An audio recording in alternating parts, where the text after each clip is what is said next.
Bonjour à tous et bienvenue sur ce petit point macro. C'est un format un peu particulier et nouveau que je teste avec vous, puisque d'habitude c'est le genre de suivi de marché que je fais directement sur le Discord.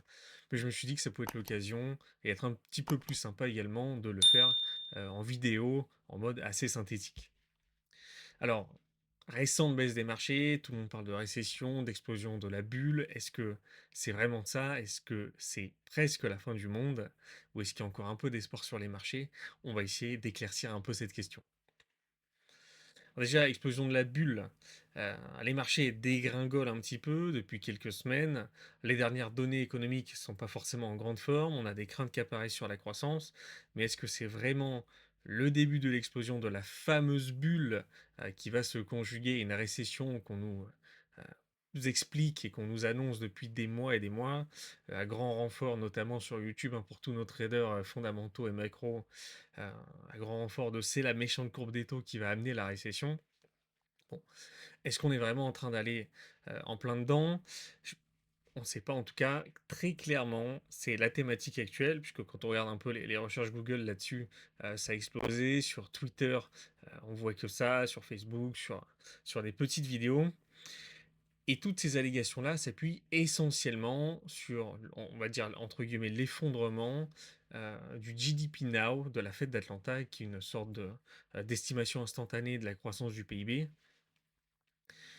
On va voir si on peut vraiment se fier à ça. Vous voyez là comme ça a dégringolé, hein, c'est le graphique que vous avez à droite, le trait vert que vous avez à droite, qui vient s'écraser en territoire négatif, alors que jusqu'à il n'y a pas si longtemps, on était dans le positif.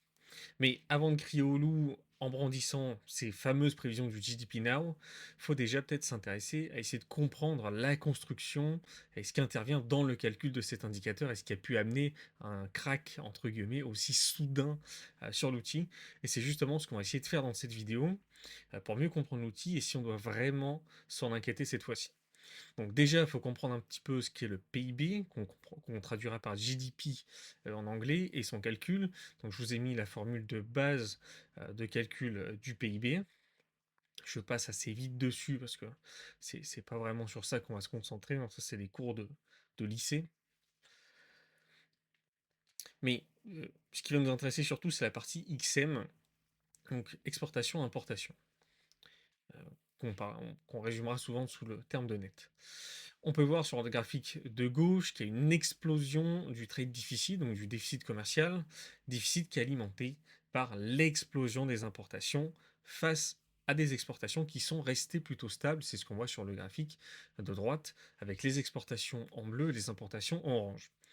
Un déficit commercial croissant, c'est-à-dire des importations qui augmentent plus vite que les exportations, ça va se traduire par une soustraction au PIB, puisque les importations, techniquement, c'est une production qui a été perdue puisqu'elle n'a pas été réalisée sur place dans l'économie du pays concerné. On l'a fait venir de l'extérieur et c'est donc quelque chose qui ne sera pas produit chez nous. De facto, on va comprendre que l'impact sur notre formule du PIB, il va se faire très mécaniquement, hein, avec ce qu'on a vu sur les exportations et importations. Donc il va se matérialiser juste ici. On a bien vu qu'on avait une grosse hausse des importations face à des exportations qui restent stables. Donc mécaniquement, quand on va faire X moins M, ça va venir tanguer sur le net et de facto, là encore, on va venir taper sur Y, donc sur notre PIB final. Ce que je vous expliquais là, puisqu'on a des importations qui explosent, M augmente fortement, ce qui va mécaniquement dégrader Y. Les importations qui entrent aux États-Unis sont également comptées dans d'autres mesures du PIB. Ça peut faire augmenter les stocks qui font partie de l'investissement. Elles peuvent aussi être utilisées dans le cadre de l'investissement en capital des entreprises. On va parler de CAPEX notamment. Ça va compter dans une partie des investissements, des mesures d'investissement, ou elles peuvent être vendues aux consommateurs, ce qui va profiter à la partie C de l'équation. Normalement, quand les importations augmentent, elles sont contrebalancées mathématiquement par d'autres mesures de l'augmentation du PIB, ce qui compense l'impact dans la plupart des cas. Cependant, on peut avoir des erreurs de mesure et des problèmes de synchronisation ou de tracking qui peuvent se manifester. Ça peut fausser du coup un petit peu les mesures, surtout avec des pics importants comme celui qu'on vient de voir sur les importations. En ce sens, les prochains chiffres économiques, ceux qu'on va voir sur les prochains mois, vont être clés, vont permettre de mettre un petit peu mieux ce phénomène en lumière, illustrer l'erreur de tracking ou pas si la tendance se confirme vraiment. Il ne faut pas oublier que le GDP Now, ça reste un modèle, c'est un modèle qui fait des postulats et qui peut donc se tromper, notamment quand on a des données, des changements de données assez abrupts. Il faut parler également de front-loading. Derrière ce nom un petit peu barbare se cache en fait l'un des coupables de l'explosion des importations. Parce que suite aux annonces de tarifs de Donald Trump, les entreprises importent avec une grosse frénésie acheteuse. Elles essayent de faire le maximum de stock, d'accaparer le maximum de produits et de matières premières à bon prix, entre guillemets, avant que les tarifs n'entrent en application. Donc, ça montre qu'on a des commerçants, des détaillants, des producteurs qui essayent de limiter un petit peu l'impact que vont avoir les politiques de Donald Trump, notamment les tarifs. Et on a enregistré sur les ports de Los Angeles et de Long Beach le mois de janvier le plus frénétique, palpitant, le plus actif depuis des décennies. Ensuite, on va s'intéresser un petit peu à la recherche Insti. Là, je vous ai notamment sorti ça qui vient de la recherche de Bank of America, donc la BOFA, qui nous dit: bien que l'élargissement inattendu du déficit commercial ait un impact mécanique sur le suivi du PIB, les importations sont nettes de zéro pour le PIB d'un point de vue comptable. Elles sont soustraites à des exportations nettes, mais ajoutées à l'une des autres composantes du PIB. Et un autre facteur majeur qui met notamment en exergue et qui a freiné le suivi du GDP Now, qui a alimenté sa baisse du coup, ça a été une faiblesse de la consommation sur le mois de janvier. Même sur ce point, déclare BOFA, nous sommes moins pessimistes que la fête d'Atlanta. Les données de l'indice des prix des dépenses de consommation personnelle, donc le PCE de janvier, ont retiré 0,9 points de pourcentage de leur estimation de suivi et 0,2 points de pourcentage de la nôtre. La reprise des ventes d'automobiles en février, passant de 15,6 millions à 16 millions, nous donne plus confiance dans notre perspective optimiste sur la consommation. Pas mal de monde invoque en fait des facteurs saisonniers, un très très gros froid, etc., pour justifier un peu cette faiblesse de la consommation. Et vous voyez du coup sur le petit chart que je vous ai extrait de là-bas, euh, les prévisions de PIB de la BOFA qui restent plutôt stables et qui nous amènent en tout cas pas en territoire négatif. Si on va du côté de Goldman, ce qu'on peut découvrir notamment dans leur recherche, c'est que la majeure partie de l'augmentation de 31 milliards de dollars du déficit commercial provient en fait d'une hausse de 25 milliards de dollars des importations d'or. Cette augmentation des importations n'a donc en fait pas de réel impact sur le PIB, et le reste du ralentissement va pouvoir s'expliquer par un hiver rude, par une saisonnalité résiduelle et surtout par la normalisation de l'économie qui se poursuit, puisqu'il ne faut pas oublier qu'on sort d'une période où l'économie était particulièrement véloce et particulièrement euh, euh, vigoureuse par rapport à la moyenne.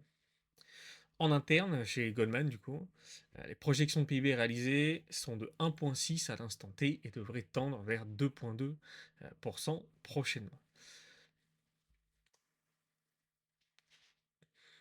On retrouve en fait grosso merdo les mêmes conclusions, que ce soit chez Goldman, chez Bank of America ou chez JP, qui enregistrent qu'une petite baisse dans les prévisions de PIB et dont les modèles en fait sont très très loin de print, de calculer un plongeon aussi fort que celui qu'on constate sur le GDP Now. Je vous ai mis le détail du GDP Now à droite, parce qu'il ne faut pas oublier que le GDP Now fait intervenir pas mal d'éléments qui n'ont pas forcément qui ne vont pas forcément se retrouver dans le PIB au final. Au-delà du déficit commercial, le modèle du GDP baisse également à cause des données de la ISM et des PMI, des dépenses de construction qui ont été un peu plus faibles que prévu, une baisse des estimations sur la conso réelle, mais comme je vous le disais, le GDP Now prend en compte des éléments qui ne se traduisent pas forcément dans le PIB réel à la fin, comme l'ISM, qui est finalement une enquête, un survey, qui est très intéressante, qui a une bonne corrélation avec le PIB, mais dont les variations en fait n'impactent pas directement le PIB ou la croissance du PIB et n'interviennent pas dans son calcul.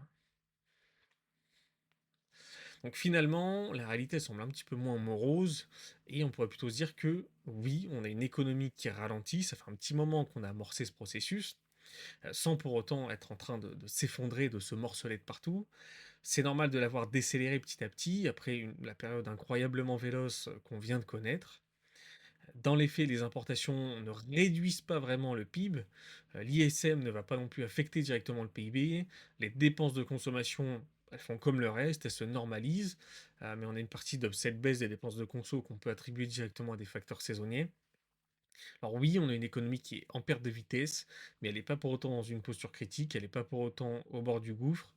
Il y a bien quelques ombres au tableau, faut pas le nier non plus, il ne faut pas avoir des œillères, mais rien qui semble nous mener droit vers une récession profonde et désastreuse pour les États-Unis. Alors on va rationaliser un peu ces récents mouvements de marché et revenir dessus.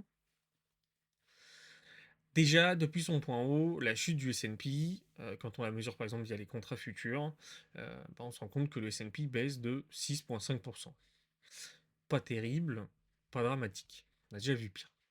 Puisque la baisse intra-annuelle moyenne qu'on va constater au cours d'une année classique sur le S&P 500, c'est une baisse de 14,1% ou une baisse de 11,8% quand on ne mesure cela que sur des années de marché haussier, de bull market. Donc avec une baisse actuelle qui est de plus ou moins 6,5%, on est encore loin de ce qui est la norme en termes de baisse constatée dans des années classiques sur le S&P. Donc il n'y a vraiment pas de quoi paniquer pour l'instant. Le mouvement de marché, la dynamique des marchés qu'on constate ces derniers mois, ces dernières semaines, c'est plutôt en droite ligne avec ce qu'on peut attendre si on prend en référence le premier mandat de Trump et ses trade wars. Pour ceux que vous avez le Trump tarif 1.0 et 2.0, en gros le premier mandat de Trump avec sa guerre commerciale, enfin la période qui concerne sa guerre commerciale et ses tarifs, et le 2.0 qui est la période actuelle. On voit que pour l'instant, ça se suit plus ou moins. C'est la même chose ici, mais juste exprimé sur un autre graphique avec un petit peu plus d'informations. Pareil en termes de mouvement, on va dire de saisonnalité, c'est-à-dire de dynamique statistique de l'actif, le S&P 500 il suit plutôt le chemin habituel qu'il emprunte après les élections, c'est-à-dire sur une année électorale. L'indicateur d'activité économique aux États-Unis de Goldman Sachs se normalise sans pour autant s'effondrer. Et sans pour autant basculer d'ailleurs en territoire négatif. Vous voyez que par exemple en septembre 2024, on a déjà eu un décrochage de l'indicateur. C'est pas pour autant que l'économie est décédée sur place. Quand on regarde le RSP, qui est du coup un ETF du S&P 500 en equal weight, c'est-à-dire que toutes les boîtes vont avoir plus ou moins la même pondération dedans, ce qui empêche d'avoir par exemple un Nvidia qui pèse ultra lourd dans l'indice, on se rend compte qu'il chute 1,6 fois moins fort que le S&P classique, qui est traîné par la gravité, on va dire, qui s'applique au Max 7, donc à la big tech américaine. On voit bien que du coup, c'est également avant tout ces fameux Max 7 qui vont expliquer la baisse, puisque le Max 7 accuse une chute de plus ou moins 11% quand on fait un index synthétique Max 7, ce qui pèse forcément très lourdement sur l'indice en raison du poids et de la concentration de marché, et du coup du poids qu'occupe le Max 7 au sein des index comme le Nasdaq ou le S&P 500. C'est d'ailleurs là sur le petit graphique que je vous ai mis, alors à gauche sur le Bloomberg, le Max 7 est en vert, et à droite, le Max 7, l'index Max 7 est en jaune. Et le petit graphique que vous avez dans le coin, c'est tout simplement pour montrer la concentration de marché, c'est-à-dire les 10 premières boîtes américaines, quel pourcentage de la capitalisation de marché totale elles occupent. En year to date, on constate que le RSP, donc notre equal weight, affiche une performance de plus 0,19% quand le S&P recule de 2,57% et que l'index Max 7 chute de 10,16%. Donc on voit bien que c'est avant tout alimenté par les Max 7. Là, on voit les attentes de croissance du PIB qui sont faites par Goldman Sachs, dont je vous ai parlé quelques slides plus tôt. Euh, que les forecasts ont été un petit peu révisés, mais même dans ce qu'ils appellent eux le risque scénario, donc on va dire un scénario où ça se passe mal, il y a de nouvelles tensions géopolitiques, les tarifs se passent pas très bien, l'économie se dégrade plus vite que prévu, on ne bascule pas pour autant en récession. Un élément qui a participé à la chute des marchés, c'est que les hedge funds ont vendu massivement depuis 2 semaines. Ils ont vendu avec une vigueur qu'on n'a pas vue depuis 2016. Donc ils ont vraiment allégé les books. Il faut aussi faire mention du fait que tout ce qui est CTA et VCF, donc les Vol Control Fund, Volatility Control Fund, ont exercé une pression baissière sur le marché de par les ajustements, les rebalance, les réallocations qu'ils ont dû faire. Et en même temps, on a un marché qui est short gamma, ce qui implique qu'on a des market makers qui vont amplifier les mouvements, puisque plus le marché va chuter, plus ils vont devoir vendre et du coup accompagner le marché pour rester delta neutre et donc respecter leur dynamique et leurs impératifs de hedging, de couverture du coup. Mais du coup, vous allez me dire, toutes ces infos, pour rationaliser un petit peu la baisse, nous dire que c'est pas si grave, mais si c'est pas si grave, pourquoi est-ce que le marché baisse et pourquoi est-ce que le marché a l'air d'y être quand même assez sensible? Alors, faut savoir qu'on a un marché qui est tendu, c'est quelque chose qu'on explique depuis un moment sur le Discord GLT, en expliquant qu'on est dans un environnement de marché qui est un petit peu particulier, puisqu'on a un positionnement qui est très très fort, on a de grosses attentes, c'est ce qu'on voit notamment sur ces graphiques. Depuis des mois, on a un marché qui est ultra positionné, ultra investi, qui est très très bullish, notamment sur les actions, sur les index, particulièrement aux US. On a des volumes également sur les options, sur le single stock qui explose, qui va ajouter d'autant plus aux pressions et aux flux qui peuvent s'exercer et se créer sur les actifs. On remarque aussi que depuis des mois, le niveau de cash des gérants n'a fait que baisser pour s'établir à un niveau qui est historiquement bas. Et ce niveau de cash, ça montre qu'on a des gérants qui sont très largement positionnés, très largement investis dans le marché, et qui d'ailleurs, ils n'ont fait que renforcer ce positionnement en s'allouant toujours un peu plus dans le market. Et cette combinaison, forcément, ça amène à un marché qui va être très tendu, et puisqu'il est tendu, puisqu'il est nerveux, on va avoir des mouvements exacerbés. Il faut aussi noter que depuis des mois et des mois, on a un marché qui paye, qui anticipe un petit peu le meilleur scénario possible, au niveau des prévisions, des perspectives de marché qu'il va faire, au niveau des perspectives économiques qui vont être faites. Le marché US et particulièrement les Max 7 cristallisent en fait énormément d'attentes du marché. Il y en a des acteurs qui misent beaucoup dessus et surtout qui en attendent beaucoup. Le problème, c'est que la capacité du Max 7 à croître et à surprendre positivement, le marché s'est réduite avec le temps. C'est ce que vous voyez sur ces deux petits graphiques que je vous ai mis. Et puis c'est d'autant plus difficile de surprendre quand on a déjà réalisé le gros de sa croissance, hein. Les arbres, entre guillemets, ne montent pas au ciel. On ne peut pas courir en permanence à 130 km/h comme un guépard. Il y a toujours un moment où on finit par s'essouffler un petit peu. Euh, et ça explique le fait que le delta avec la surprise potentielle se réduise. Et puis surtout, on a eu des attentes des acteurs qui ont été toujours plus élevées, hein, le marché qui en attend toujours plus et qui est habitué à être surpris, à être bien surpris d'ailleurs. Ce qui a généré beaucoup en fait de la hausse, par exemple de titres comme Nvidia, puisqu'il y avait de très très grosses surprises positives et ça crée de très grosses dynamiques sur le titre. Le problème avec du coup cette difficulté à surprendre positivement maintenant, c'est que c'est essentiellement en fait les Max 7 qui drive et qui alimentent la performance des marchés US, des actions US, du S&P 500 également. Et c'est également eux qui concentrent le gros des flux de capitaux dans le marché. Donc quand on combine un positionnement qui a son paroxysme, des attentes très élevées qui reposent en fait sur de très bonnes prévisions, un marché qui est très nerveux, forcément, la moindre petite érosion des perspectives va amener des acteurs à se demander s'ils n'ont pas payé beaucoup trop loin, beaucoup trop au-delà des réalités économiques, s'ils n'ont pas un petit peu succombé au chant des sirènes et s'ils n'ont pas pricé un scénario trop optimiste qui ne justifie plus le prix actuel des actifs. Il y a aussi des craintes de stagflation qui refont surface. Alors, c'est une condition économique qui est finalement très rare et peu observée. Ça a été renforcé un petit peu par le dernier print de la ISM manufacturier, qui peut donner cette impression de stagflation, puisque quand on regarde le price paid contre les nouvelles commandes, on a plutôt un scénario stagflationniste. Mais c'est pas encore un phénomène ancré, c'est pas encore quelque chose qui est installé depuis des mois et qui perdure et qui perdure et qui va perdurer ad vitam aeternam. C'est pas non plus du tout un phénomène qui est présent sur tous les composants de l'économie sur lesquels on devrait déceler on va dire des comportements, des dynamiques stagflationnistes. Et puis il faut pas oublier que, à mon avis, ni les républicains ni la Fed ne laisseront ça se mettre en place. C'est vrai que pour l'instant, c'est pas trop le scénario sur lequel j'aurais tendance à miser, ou dont j'aurais tendance à m'inquiéter. Également, chose que je trouvais intéressante à vous rappeler, les tarifs douaniers ne sont certes normalement pas très bénéfiques à la croissance, mais c'est assez intéressant de se souvenir que les principaux secteurs cycliques de l'économie sont déjà en ralentissement depuis 2023. Donc c'est pas comme si Trump arrivait avec ses gros sabots et mettait un coup d'arrêt brutal à la croissance et venait dégrader totalement l'économie. On est déjà sur une économie, comme je l'ai dit, qui se normalise et qui est en perte de vitesse depuis un petit moment.